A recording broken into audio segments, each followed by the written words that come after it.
존경하고 사랑하는 우리 구독자 여러분 반갑습니다. 여러분의 천만 라디오 천회장입니다. 이제 심야 방송 마지막 방송하고 천회장도 쉬도록 하겠습니다.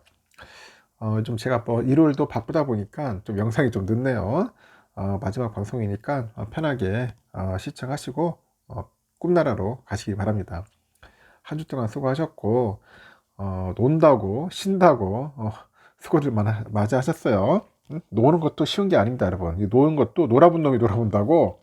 응? 하여튼 저는 그렇더라고요, 보니까. 노는 것도 필요한 것 같아. 훈련이 필요하고 연습이 필요하고. 하여튼 노는 것도 중요하더라. 일하는 것도 중요하지만은 잘 놀 줄 알아야 돼요. 근데 우리나라 사람들은 놀 줄 몰라. 그냥 일만 할 줄 알고 그렇다라는 거죠. 일단은 이번 주 국내 주식시장은 이제 미국 경기하고 이제 통화 정책을 둘러싼 그 불확실성으로 인해 가지고 변동성이 좀 클 것이다, 그런 이야기입니다. 변동성, 변동성이 클 것으로 보고 있고요. 다행히 실적 시즌 속에서 반도체를 제외한 그 한국 기업들의 실적은 좀 견조할 것이다, 그렇게 보는 것 같습니다. 증권가는 이번 주 코스피 예상 밴드를 한 2,500에서 한 2,600선으로 보는 것 같아요. 23일 날 그 한국거래소 보니까 지난주 코스피 전주 대비했을 때 1.1% 내려서 2,544.40에 거래 마쳤고, 코스닥은 11 개월 만에 돌파했던 900선을 다시 내어줬어요. 그래서 868.82에 장을 마쳤습니다. 테슬라의 부진한 실적 발표로 인해서 2차전지 관련주가 하락한 영향에 코스닥 시가총액 3위 기업인 LNF의 대규모 그 교환사채 발행 소식으로 급락을 했죠. 또 이어서 최근에 미국 국채금리가 다시 상승하다 보니까 할인율 부담이 좀 높아져 가지고 바이오 업종이 하락한 점도 지금은 다 부정적이다, 그렇게 보시면 될 것 같습니다.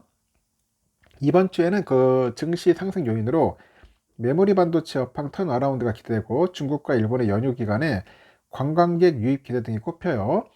하락 요인으로는 미국 연방준비제도의 통화 정책하고 미국 경기 불확실성이 좀 있습니다. 이번 주에는 무엇보다도 국내외 주요 기업들의 1, 4분기 실적 발표가 이제 본격적으로 진행이 되는데, 이 포스코랑 현대차하고 포스코홀딩스, 포스코퓨처엠, SDI, LG화학, LG디스플레이 등 이런 완성차하고 대표적인 2차전지 디스플레이 기업의 실적 발표가 예정돼 있어요. 그러다 보니까 최근에 반도체를 제한 한국 기업들의 실적 전망이 견조하죠. 기업들의 향후 계획에서 기대되는 긍정적인 모멘텀인 이 포스코의 광물 관련 수직 계열화 기획과 LG 디스플레이의 투자 발표 등이 있어서 실적 시즌과 관련해서는 나쁘지 않은 분위기를 현재 예상한다고 합니다. 미국의 지금 기술주 실적 발표하고 환율이 시장 방향성을 결정할 것으로 본다고 하는데, 다수의 기업 실적이 집중된 25일하고 27일이 중요한데요. 1, 4분기 그 국내 총생산 발표 등의 빅 이벤트하고 겹치면서 주간 내내 변동성이 높아질 여지가 있다고 말을 하죠. 연준의 통화정책도 관건입니다. 다음 달에 3일 연방공개정위원회 FOMC가 예정돼 있어요. 그러다 보니까 최근에 금융시장은 연준 통화정책과 관련해서 낙관하는 분위기입니다.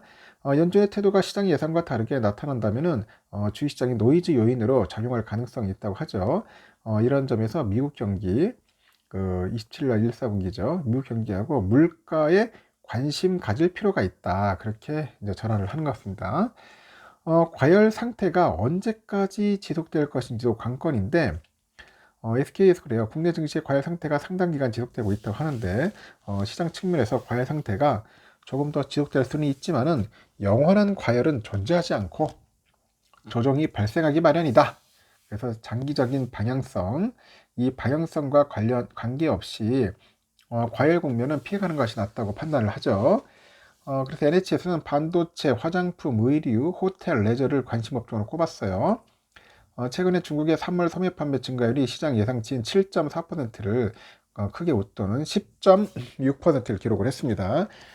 이에 의류하고 화장품 등의 중국 관련 소비주 주가가 강세를 기록했다, 그렇게 보시면 될 것 같습니다. 장이 좀 잘 흘러갈 텐데 좀 아쉬운 면도 좀 있어요. 어떻게 될지는 한번 좀 더 지켜봐야 할 것 같습니다.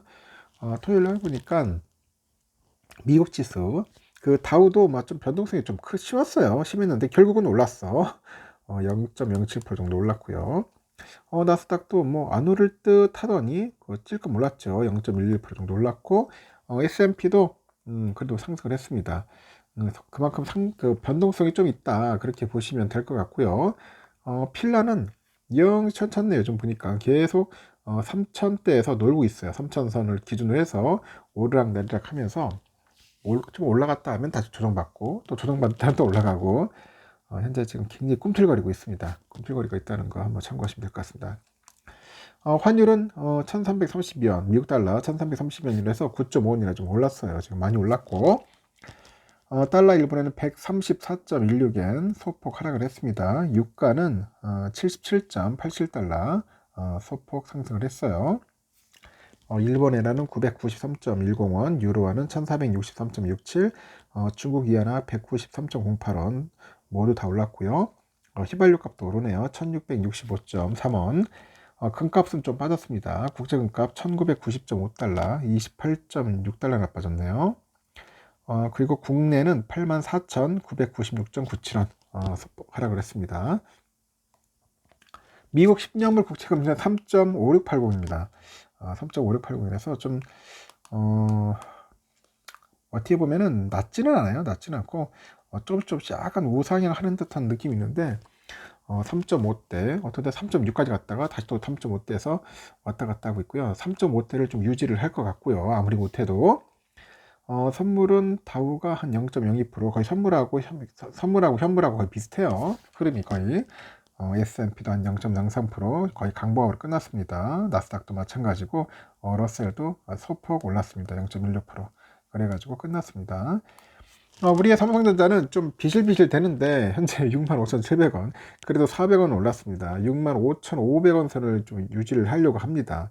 유지를 하려고 하는데 완연하게 오르는 것 같아요. 완만하게 올라가가지고 이번 달에도 어쩔 수 없어. 제가 볼 때는 뭐 한 7만원 선까지는 가기는 약간 벅차지만은 그 안에서 그 밑에서 올라락 내리락 할 것 같아요. 내일은 조금 어떻게 될 건가? 내일은 좀 조정받을 것 같아요. 느낌이 또 이렇게 별로 기분이 싹 좋지 않아. 내일은 좀 빠지지 않겠나? 저는 그렇게 봅니다. 좀 빠질 수 있을 것 같다. 갑자기 훅 빠지면은 그때 들어가야겠죠. 근데 어설프게 빠지면은 다시 또 올라가요. 보니까 우선주도 마찬가지인데 55,700원, 55,500원에서 왔다 갔다 하는데 56,000원까지는 갈 수 있지만은 여기서 또 등락은 좀 있을 겁니다. 근데 그렇게 많이 빠지지도 않고 또 많이 오르지도 않고 그렇습니다. 지금 갭 차이가 좀 많이 나가지고 지금 삼성전자 우선주가 많이 안 올랐어요. 본주에 비해서 더 오를 수 있는 힘이 있는데 아직까지 뭐 소재나 호재거리들이 좀 없다 보니까 지금 오르기에는 조금 벅차는 것 같습니다. 내일은 막 56,000원 선에 55,000원에서 56,000원 선에 놓을 거예요. 놓을 건데 좀 조정받을 수 있다는 거 참고하셨으면 좋겠습니다. 뭐 삼성에 관련된 소식들이 뭐 안 좋은 소식들도 있고 여러 가지 좀 복잡합니다. 복잡해가지고 상당히 조금 힘들어요. 예측하기는 더 힘들고 그렇습니다. 너무 예측하려고 하지 마시고 그냥 편안하게 좀 빠질 때는 좀 주워 담자, 오를 때는 좀 대기하고 쉬고 그런 페이스로 유지하셨으면 좋겠어요. 늦은 밤입니다. 편안하게 주무시고 내일 새벽 6시에 또 뵙도록 하겠습니다. 여러분 굿나잇, 잘 자요.